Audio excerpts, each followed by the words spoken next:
Wow! Tara, kain tayo!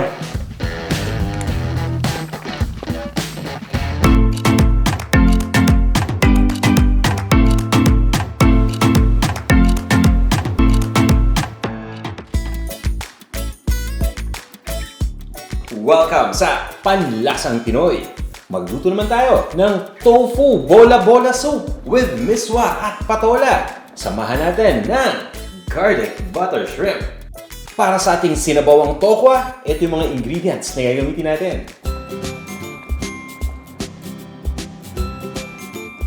At ito naman yung kakailanganin natin mga sangkap para sa garlic butter shrimp.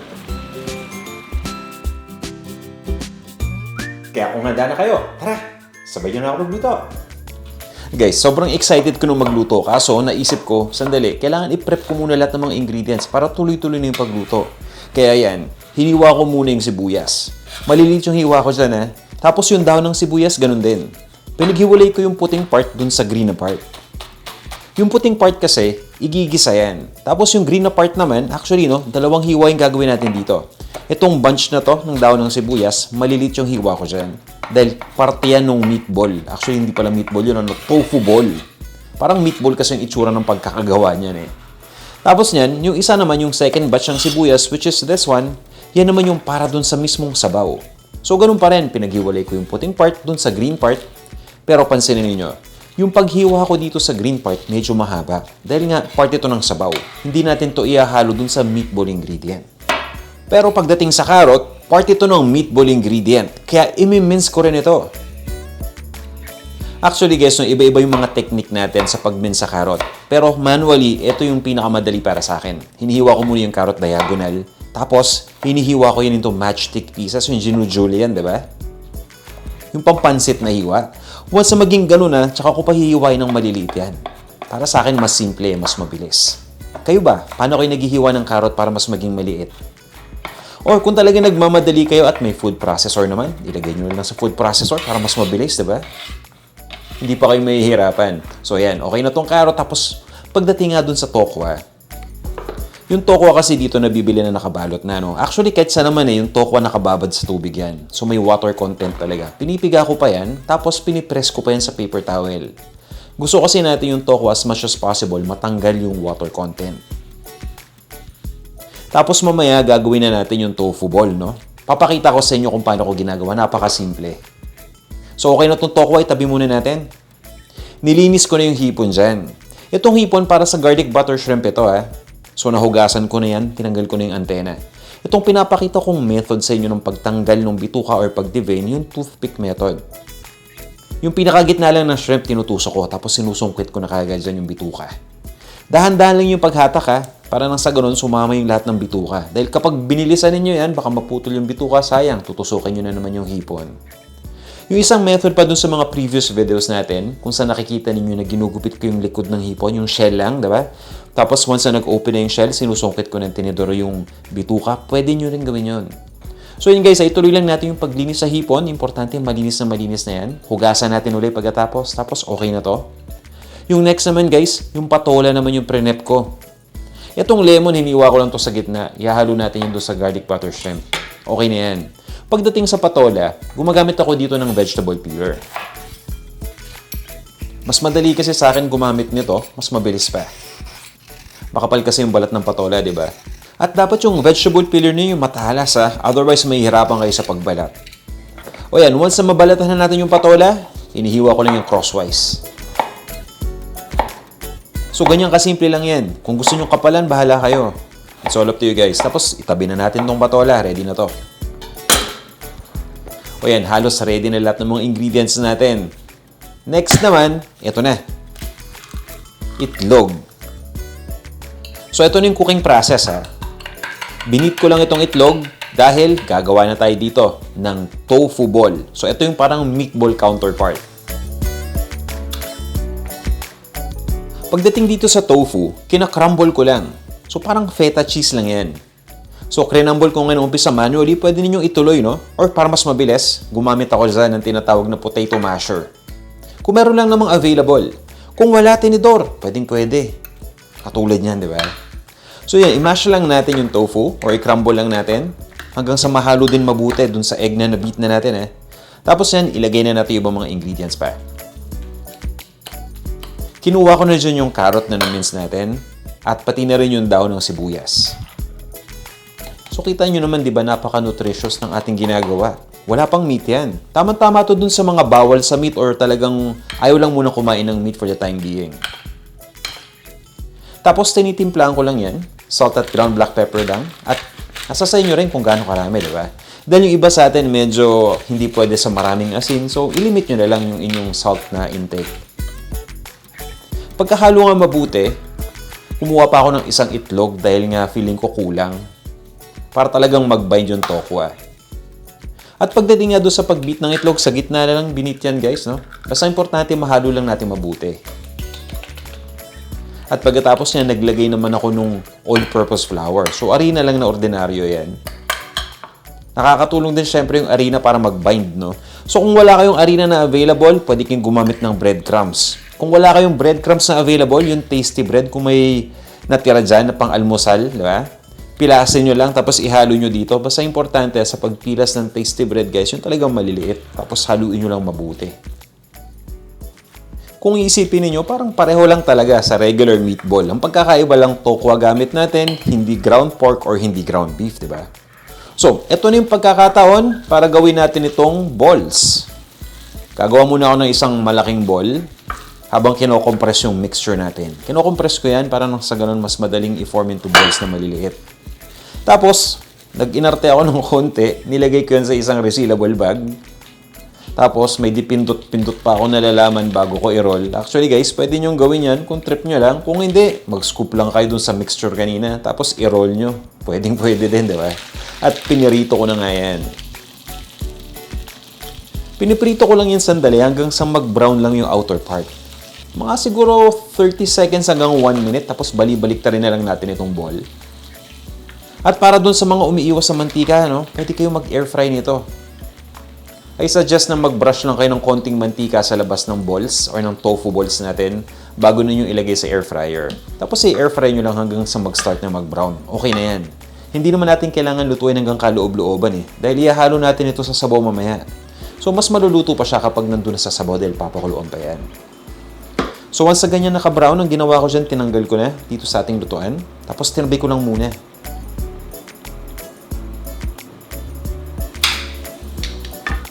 Nilalagay ko lang ito sa isang plato na may paper towel para nang sa ganun ma-absorb ng paper towel yung excess na mantika. Actually guys, ito pa lang pwede na no? Gawa na lang kayo ng sweet and sour sauce or kahit ketchup. Solve na yan pang merienda. Pero syempre, mas papasarapin pa natin yan.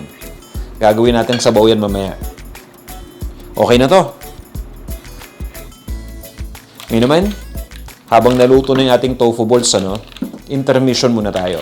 Niluto ko naman yung garlic butter shrimp. Ito yung mabilis lang So, nagtunaw lang ako ng butter, di ba? Pwede kayong gumamit ng margarine.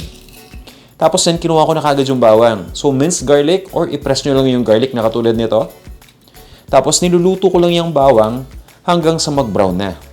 Dahan-dahan lang Nakaluhit lang muna ako sa umpisa hanggang sa mag-brown yung bawang. Habang niluluto yung bawang, hinahalo-halo ko yan para maging pantay. Ayaw naman natin maging brown yung ilalim tapos yung taas hindi naluto, di ba? At yun yan, kinuha ko na dito yung hipon, diniretso ko na lahat. Yan, di ba? Niluto ko lang yung hipon hanggang sa maging orange na yung kulay. Pero syempre, pipigaan muna natin yan ng lemon or calamansi. Nakakaingit yung may mga readily available na calamansi, no? Dito kasi lemon lang yung available. Kapag calamansi, actually, pahirapan pa. Kaya ito yung ingredient na ginagamit ko. Kung may calamansi kayo, guys, maswerte kayo. So, ayan. Pigaan lang natin. Tapos halu-haluin lang natin yan. Tinutuloy ko lang yung pagluto hanggang sa maging orange na ng tuluyan yung hipon. At naglalagay din ako dito guys ng isa pang ingredient, no? Optional lang. Yung lemon lime soda. Soft drinks na clear, diba? Alam nyo na kung ano yun. Basta bahala kayo kung anong brand. Pagkalagay ng lemon lime soda, pabayaan lang natin na kumulo yung mixture. Tapos tinutuloy ko lang yung pagluto hanggang sa mag-evaporate na ng tuluyan yung liquid. At tinimplang ko lang yan. Naglagay ako ng Knorr liquid seasoning. Konti lang. Pagkalagay ng konting patak, hinalo ko lang yan. At okay na to. Naglagay lang ako dito ng ground black pepper. Pwede kayong gumamit ng ground white pepper kung gusto niyo. At pwede niyo pang asinan yan. So, nasa sa inyo, di ba? So, yan. Hinalo ko lang yan for the last time. At ganyan lang kadali. Nilagay ko na yan sa isang serving plate. At pagkatapos, itinuloy ko na yung pagluto nung tofu bola-bola soup o yung tofu almondigas. Alam nyo guys, dito pa lang sa part na to, kumakalam na yung sikmura ko. Natitempt ako na tumikim na kaagad ng hipon. Pero sabi ko, sandali lang, hindi pa tikiman portion. Kasi tatapusin pa natin yung tofu bola-bola soup, di ba? Kaya yon, tinabi ko muna tong hipon, tapos itinuloy ko na ngayong pagluto ng tofu bola-bola soup. Ginamit ko yung mantika na pinagprituan ng tokwa.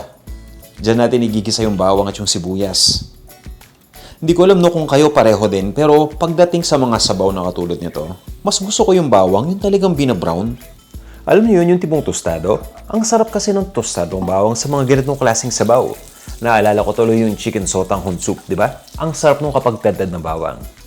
Oo nga pala, ginisa ko na rin dito yung white part ng green onion o yung dahon ng sibuyas, di ba? Yung white part, yung ilalim yun, yung matigas. Nagisa na rin ako ng sibuyas. Pagdating nga pala sa sibuyas, pinakamaganda dito yung light colored. It's either yellow o puti. So dating gawi lang yan, pinalambot ko lang yung sibuyas at nilagay ko na nga yung piniritong tofu balls. Ginisa ko lang sandali yan, mga 30 seconds lang. At naglagay na nga ako ng tubig. Ang sarap nito no, imagine ko na yung magiging resulta. Alam nyo, may kanin man o wala, okay na okay pa rin to eh. Lalo na kung may miswa, di ba? Mamaya ilalagay natin yun. Ito na nga, nilagay ko na yung tubig dahil nga sabaw itong niluluto natin. Tinakpan ko yung lutuan para mas mabilis na kumulo. At once na kumulo na, ina-adjust ko na yung heat niyan. Hinihinaan ko. Kanina naka-high heat ako para kumulo agad. Tapos na, nilalagay ko between low to medium. At ito na yung Knorr Shrimp Cube. Yan yung magpapalasa sa sabaw nitong ating tofu balls with miswa and patola. Kung sakali lang na ayaw nyo ng hipon, pwede naman kayong gumamit dito ng manok para maglasang manok yan. So alam nyo na, Knorr Chicken Cube. Kung ayaw nyo pa rin ng manok, gusto nyo ng pork or gusto nyo ng beef, o di, alam nyo na kung anong gagamitin nyo. Diba? Hindi ko na kailangan sabihin pa. So yun guys, no? Pinabayaan ko lang kumuluyan uli, tapos nilalagay ko na itong patola. Paglagay ng patola, mabilis lang yan. Mga 5 minuto ko lang na niluluto yan.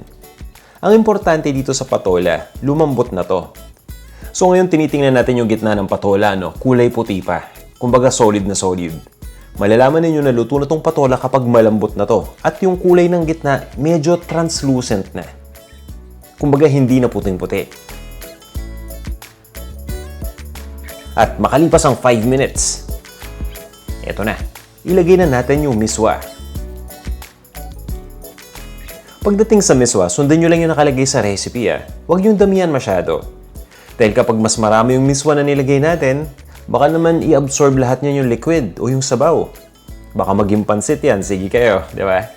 O basta, i-check nyo sa umpisa ng video yung eksaktong ingredient, yung measurement, or punta kayo sa panlasangpinoy.com para makita ninyo yung kompletong recipe. Para naman talagang mag-guide kayo.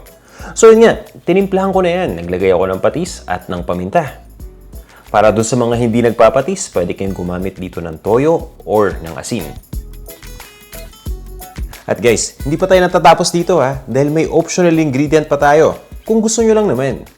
Para sa akin kasi, mas nakukompleto to kapag nilalagyan ko nga ng chopped na green onion. Ito yung dahon ng sibuyas na hiniwa ko ng mahahaba.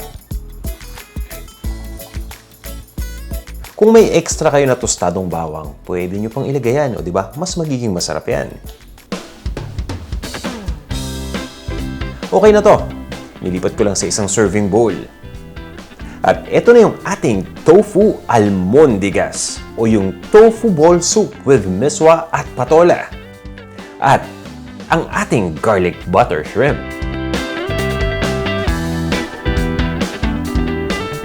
Tara, tikman na natin to. Ito na yung ating, actually almondigas ang tawag dito.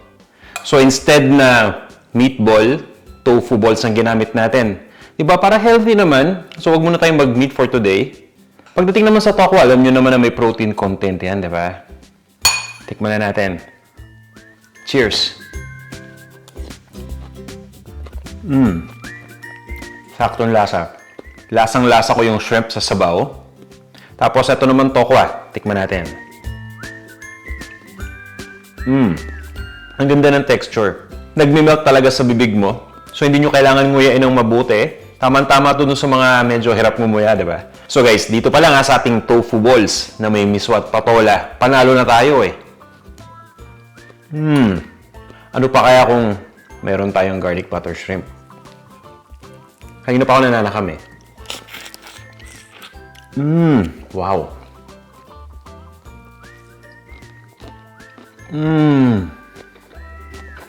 Isa pa nga.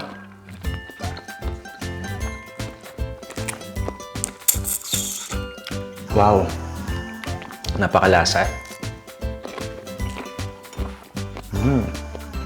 Ang sarap ng combination niya. Meron tayong meatless na sabaw, tapos may hipon pa. Kaya guys, sana subukan nyo itong recipe natin, ha? Dahil, sigurado ako na magugustuhan nyo to. Guys, para sa kumpletong recipe, bisita lang kayo sa website natin, panlasangpinoy.com. Tara, kain na tayo!